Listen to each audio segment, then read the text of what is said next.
నమస్తే friends, welcome to my channel. మరో మాటండి వీడియోతో మీ ముందుకు వచ్చేసింది మీ చేతుమమ్మ. ఈ రోజు మన మాటండి వీడియోలో మరో మాట. వీడియోలోకి వెళ్లే ముందు కొత్తగా చూసే వాళ్ళైతే ఛానల్ ని సబ్స్క్రైబ్ చేసుకోండి. ఆల్రెడీ సబ్స్క్రైబ్ చేసుకున్న వాళ్ళైతే ప్లీజ్ సపోర్ట్ చేయండి, వీడియోని షేర్ చేయండి, కామెంట్ చేయడం అయితే అస్సలు మర్చిపోకండి. ఇంకెందుకు వచ్చేయండి మరి మన వీడియోలోకి. ఒక ఊర్లో అంజన్న అనిత అన్న దంపతులు ఉండేవాళ్ళు. వాళ్ళకి ఇద్దరు ఆడపిల్లలు, ఒక మగపిల్లగాడు. అయితే ఒక ఆడపిల్ల పుట్టిన తర్వాత మళ్ళీ మగపిల్లగాడు కావాలని చాలా అంటే చాలా ఎదురు చూసేవాళ్ళు. కానీ రెండో సంతానం కూడా ఆడపిల్ల పుట్టింది. అయినా కానీ భార్యకి ఆరోగ్యం బాగా లేకపోయినా, మూడో సంతానం కష్టమని తెలిసినా అయినా కానీ కొడుకు మీద ఆశతోని మూడో సంతానం కోసం ఎదురు చూశారు ఆ దంపతులు. మూడో సంతానం మగపిల్లగాడు పుట్టిండు. అంజన్న వాళ్ళది డొక్కాడితే గాని కుటుంబం గడవని పరిస్థితి. అంజన్నకి ముందు నుంచే ఆడపిల్లలు వద్దు అనుకున్నాడు. ఆడపిల్లలు మాత్రం చిన్నప్పటి నుంచే తక్కువ చూపు చూడడం మొదలు పెట్టాడు. అదే మూడో సంతానమైన మగపిల్లగాన్ని మాత్రం అతి గారభంగా పెంచడం మొదలుపెట్టాడు. ఇలా కొన్ని నెలలు, కొన్ని సంవత్సరాలు గడిచిపోయాయి. పిల్లలు పెద్దవాళ్ళు అయ్యారు. అంజయ్యకు పుట్టిన పాపానికి ఆడపిల్లలు చిన్నప్పటి నుంచే తండ్రి ప్రేమకు దూరం అయ్యారు. ఎందుకంటే అంజన్న ఎప్పుడు చూసినా కొడుకునే చూసుకునేవాడు గాని ఆడపిల్లల్ని చూసుకునేవాడు కాదు. అంతో ఇంతో తల్లి కొద్దిగా ఆడపిల్లలకు ప్రేమ వంచిన తల్లి కూడా కొడుకు మీదనే ప్రాణం పెట్టుకునేది. ఆడపిల్లలు కాబట్టి మీరు ఇంట్లో పనులు చేయాలి, బడికి పోవద్దని పెద్ద బిడ్డని స్కూల్ బంద్ చేయించిండు. రెండో బిడ్డను ఎంతో గాని బతిమిలాడితే స్కూల్కి పంపించిండు.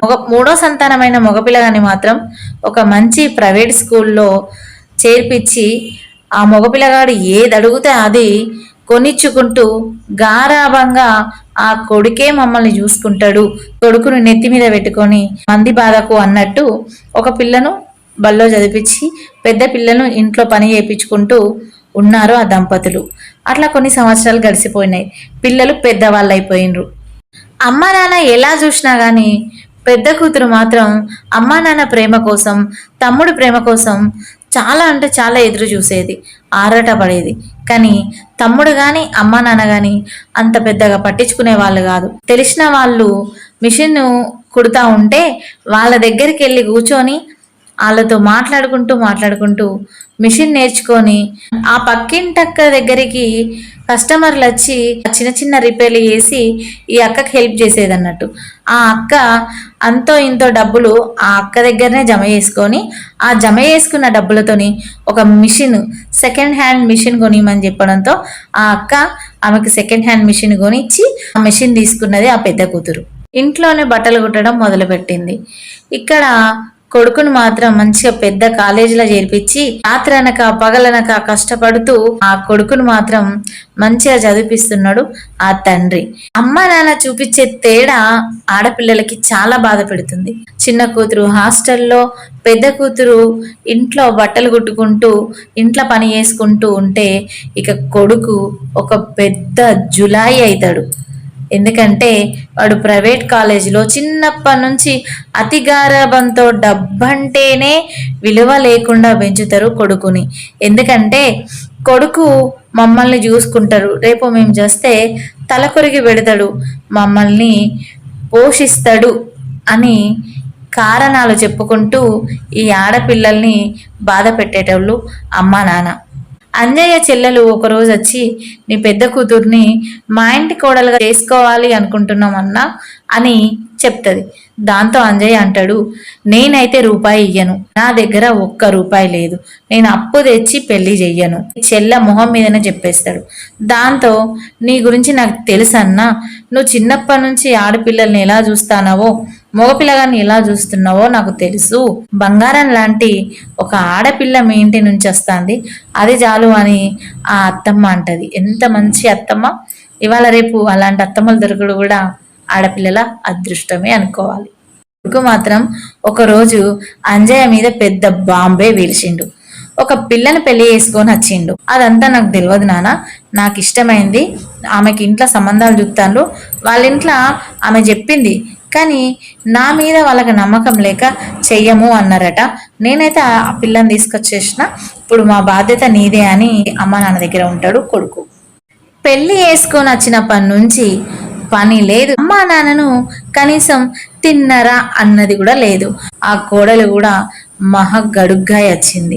అత్తమామను చూడకపోవడం, వాళ్ళకి కనీసం తిండి కూడా పెట్టకపోవడం. కొడుకు మహాత్ముడు ఏమి అనేవాడు కాదు ఆ పెళ్ళాన్ని. అంజయ్య కొన్ని రోజులకి పక్షవాతం వచ్చి మంచాల పాలయ్యిండు. కొడుకు ఆలోచిస్తలేడు అమ్మా నాన్నకు పెట్టాలి అని. తండ్రి అంజయ్య పక్షవాతం వచ్చి మంచం పాలయ్యిండు. తల్లి ముసలిదైపోయి బయటకు వెళ్ళి ఎలాంటి పని చేయలేని పరిస్థితుల్లో ఉన్నది. ఇక వాళ్ళకి తిండి ఎవరు పెడతారు? ఎప్పుడైతే అంజయ్య సంపాదించడం ఆపేసిండో, మంచాల పడ్డాడో, అప్పుడే ఆ కొడుకు వెళ్ళిపోవాలని నిశ్చయించుకున్నాడు. చిన్న కూతురు కాలేజ్ నుంచి చదువు మధ్యలోనే ఆపేసి వచ్చేసింది. ఆ కొడుకు కోసం ఎంత చేసిండో పాపం అంజయ్యకే తెలుసు. పాపం అనే బదులు ఆ అంజయ్యకి పాపం తాకిందనే అనాలి. ఎందుకంటే ఆడపిల్లల ఏడుపు ఎప్పుడూ మంచి జరగదు. ఆడపిల్లల ఉసురు మనకి తగలకుండా ఉండదు. ఇదంతా తెలుసుకున్న పెద్ద బిడ్డ మాత్రం ఊరికొచ్చి అంజయ్యను పట్టుకొని ఏడిసింది. నువ్వు నా కోసం ఎందుకు ఏడుస్తానో బిడ్డ, నిన్ను నేను ఎప్పుడైనా ఒక బిడ్డలాగా చూసినా? కొడుకు కొడుకు అనే ఉంటే కొడుకు నా నెత్తి మీద దాన్ని వెళ్ళిపోయిండు. ఇప్పుడు నిన్ను ఒక ఇంటికి ఇచ్చిన, అక్కడ వదిలేసి నా కోసం ఎందుకు ఏడ్చుకుంటూ వచ్చినావు అంటే ఆ బిడ్డ ఒకటే మాట అన్నది, నన్ను ఎంత బాధ పెట్టినా ఎంత హింసించినా మీ ప్రేమ కోసం నేను ఎప్పుడూ ఆరాట పడుతుండి, తమ్ముడు పోతే ఏముంది, నేనున్నాను. నేను నా భర్తకు చెప్పి వచ్చాను, కొన్ని నెలలు మా అమ్మ నాన్నని చూసుకొని వస్తాను అని. నేను వచ్చినా కదా, నీకు ఆరోగ్యం మంచి అయ్యేంత వరకు నేను ఇక్కడ నుంచి కదిలేదే లేదు అని పెద్ద కూతురు ఆ మిషన్ పట్టుకొని మళ్ళీ కూర్చున్నది. చిన్న కూతురు అమ్మా నాన్నని చూసుకుంటూ ఉంటే పెద్ద కూతురు బయట వాళ్ళకి బట్టలు కుట్టి డబ్బులు సంపాదించి వీళ్ళకు ట్రీట్మెంట్లు చేయించడం మొదలుపెట్టింది. ఆ ట్రీట్మెంట్స్ కన్నా ముఖ్యంగా ఆ కూతుర్ల ప్రేమే ఆ అంజయ్యని తొందరగా కోలుకునేలాగా చేసింది. తండ్రి మంచిగా ఆరోగ్యంగా అయ్యాడు. పెద్ద కూతురు చిన్న కూతురు ప్రేమను అర్థం చేసుకొని ఆడపిల్లలు ఎందులోనూ తక్కువ కాదు. ఇప్పుడు అంజయ్య మగపిల్లగాడు ఆడపిల్లలు అని తేడా లేకుండా ఆడపిల్లలకి నిజమైన తండ్రి ప్రేమ ఎలా ఉంటుందో చూపిస్తుండు. ఇలాంటి అంజయ్య ఒక్కడే కాదండి, మన చుట్టూ బాగానే మంది ఉంటారు, కానీ బయటికి కనిపించరు. ఆడపిల్లలు అంటే చులకన చూసేవాళ్ళు చాలా మంది ఉన్నారు. కొంతమంది అయితే గర్భంగా ఉన్నప్పుడే ఆడపిల్ల అని తెలిస్తే తీసేసే వాళ్ళు కూడా చాలా మంది ఉన్నారు. కానీ ఆడపిల్ల విలువ తెలిసిన వాళ్ళు, మగపిల్లగాళ్ళు పుడితే మాకు ఆడపిల్ల లేదే అని బాధపడ్డ వాళ్ళు ఇంకెంతరో మంది ఉన్నారు. ఇక్కడ అంజయ్య ఆ కొడుకుని ఈ ఆడపిల్లల్ని ముగ్గురిని సమానంగా చూస్తే, ఆ ముగ్గురిని సమానంగా ప్రేమిస్తే, ఖర్చు ఆ ముగ్గురికి సమానంగా పెడితే ఆ కొడుకుకి అక్క చెల్లెల ప్రేమేంటో, అమ్మ నాన్న విలువేంటో తెలిసేది. మరి ఈ తండ్రి కూతుర్ల మాట మీకు నచ్చిందా? నచ్చితే మాత్రం వీడియోని లైక్ చేయండి, షేర్ చేయండి, కామెంట్ చేయండి, సబ్స్క్రైబ్ చేయడం అయితే అస్సలు మర్చిపోకండి. Thank you for watching.